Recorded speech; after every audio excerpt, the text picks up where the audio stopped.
ഇസ്രായേലിനുള്ള സൈനിക സഹായവും മറ്റു സഹായങ്ങളും നിർത്തിവെക്കാൻ ജർമ്മനിയോട് ഉത്തരവിടണമെന്ന നിക്കരാഗ്വയുടെ അപേക്ഷ അന്താരാഷ്ട്ര നീതിന്യായ കോടതി തള്ളി. ഇസ്രായേലിന് ആയുധങ്ങളും പിന്തുണയും നൽകി ജർമ്മനി വംശഹത്യയെ സഹായിക്കുകയാണെന്നായിരുന്നു നിക്കരാഗ്വ ചൂണ്ടിക്കാട്ടിയത്. ഗസയിലെ UN സഹായ ഏജൻസിക്ക് ധനസഹായം പുതുക്കാൻ ജർമ്മനിയോട് ഉത്തരവിടണമെന്നും ആവശ്യപ്പെട്ടിരുന്നു.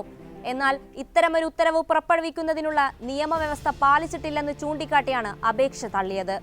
അതേസമയം ഗസയിലെ അവസ്ഥകളിൽ അതീവ ഉത്കണ്ഠയുണ്ടെന്ന് കോടതി പറഞ്ഞു. ഗസയിൽ ഇസ്രായേൽ നടത്തുന്ന വംശഹത്യയ്ക്ക് കൂട്ടുനിൽക്കുന്നുവെന്ന് ചൂണ്ടിക്കാട്ടിയാണ് ജർമ്മനിക്കെതിരെ നിയമ നടപടിയുമായി നിക്കരാഗ്വ അന്താരാഷ്ട്ര നീതിന്യായ കോടതിയെ സമീപിച്ചത്.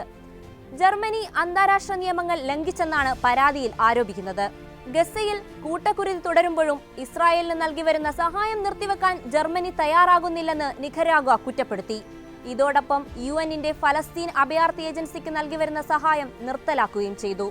ഇസ്രായേലിനുള്ള സഹായം നിർത്തിവെപ്പിക്കാനും ഫലസ്തീൻ അഭയാർത്ഥി ഏജൻസിക്കുള്ള ഫണ്ടിംഗ് പുനരാരംഭിക്കാനും ജർമ്മനിക്കുമേൽ സമ്മർദ്ദം ചെലുത്തണമെന്നായിരുന്നു നിക്കരാഗ്വ അന്താരാഷ്ട്ര കോടതിയോട് ആവശ്യപ്പെട്ടതും. ഇസ്രായേലിന് ആയുധങ്ങൾ നൽകുന്നതോടൊപ്പമാണ് ഫലസ്തീനിലെ സാധാരണക്കാർക്ക് അവശ്യ സാധനങ്ങൾ എത്തിച്ചു നൽകുന്ന UN ഏജൻസികൾക്കുള്ള സഹായം ജർമ്മനി നിർത്തിവെച്ചിരിക്കുന്നത്. ഇതിലൂടെ വംശഹത്യയ്ക്ക് കൂട്ടുനിൽക്കുകയാണ് അവർ ചെയ്യുന്നത്. അധിനിവിഷ്ട ഫലസ്തീൻ പ്രദേശങ്ങളിലെ യുദ്ധ നിയമങ്ങളുമായി ബന്ധപ്പെട്ടുള്ള 1948 വംശഹത്യാ കൺവെൻഷന്റെയും 1949 ജനീവ കൺവെൻഷന്റെയും ലംഘനമാണ് ജർമ്മനി നടത്തിയിരിക്കുന്നതെന്നാണ് ICJയിൽ സമർപ്പിച്ച ഹർജിയിൽ നിക്കരാഗ്വ ചൂണ്ടിക്കാട്ടിയിരുന്നത്. നയതന്ത്ര തലത്തിൽ ഇസ്രായേലിന്റെ ഉറ്റ സഖ്യകക്ഷിയായ ജർമ്മനി ആയുധ വിതരണത്തിന്റെ കാര്യത്തിലും ഒട്ടും പിറകിലല്ല. അമേരിക്കയ്ക്കൊപ്പം ഇസ്രായേലിന് ഏറ്റവും കൂടുതൽ ആയുധം നൽകുന്ന രാജ്യങ്ങളിലൊന്നാണ് ജർമ്മനി. ദിവസങ്ങൾക്ക് മുൻപാണ് UN ഫലസ്തീൻ അഭയാർത്ഥി ഏജൻസികൾക്കുള്ള സഹായം ഇവർ നിർത്തിവെച്ചത്. US, Germany, Switzerland, Canada, Britain എന്നീ രാജ്യങ്ങളും UNRWAയ്ക്കുള്ള സഹായം റദ്ദാക്കിയിരുന്നു. ഒക്ടോബർ 7 ഹമാസ് ആക്രമണത്തിൽ 12 ഏജൻസി ജീവനക്കാർ പങ്കെടുത്തുവെന്ന ആരോപണം മറയാക്കിയാണ് പടിഞ്ഞാറൻ രാജ്യങ്ങൾ ഈ നടപടി സ്വീകരിച്ചത്. എന്നാൽ ഇതുമായി ബന്ധപ്പെട്ട് 5 കേസുകൾ ഐക്യരാഷ്ട്രസഭ അവസാനിപ്പിച്ചിരുന്നു. ഇസ്രായേലിന് മതിയായ തെളിവുകൾ നൽകാൻ സാധിക്കാത്തതിനെ തുടർന്നാണ് നടപടി. ഗസയിലെ UN relief and works agency ജീവനക്കാർ ഒക്ടോബർ 7 ഹമാസിന്റെ ഓപ്പറേഷനിൽ പങ്കെടുത്തതായി കഴിഞ്ഞ ജനുവരിയിൽ ഇസ്രായേൽ ആരോപിച്ചിരുന്നു. ഇതിന് പിന്നാലെയാണ് ഏജൻസിക്കുള്ള സഹായ വിതരണം അമേരിക്കയുൾപ്പെടെയുള്ള രാജ്യങ്ങൾ നിർത്തിവെച്ചതും. 12ലധികം ഏജൻസി ജീവനക്കാർക്കെതിരെയായിരുന്നു ആരോപണം. ഇതിൽ 5 കേസുകൾ അവസാനിപ്പിക്കാൻ തീരുമാനിച്ചതായിട്ടാണ് UN സെക്രട്ടറി ജനറലിന്റെ വക്താവ് സ്റ്റെഫാൻ ഡുജാറിക് നേരത്തെ അറിയിച്ചത്.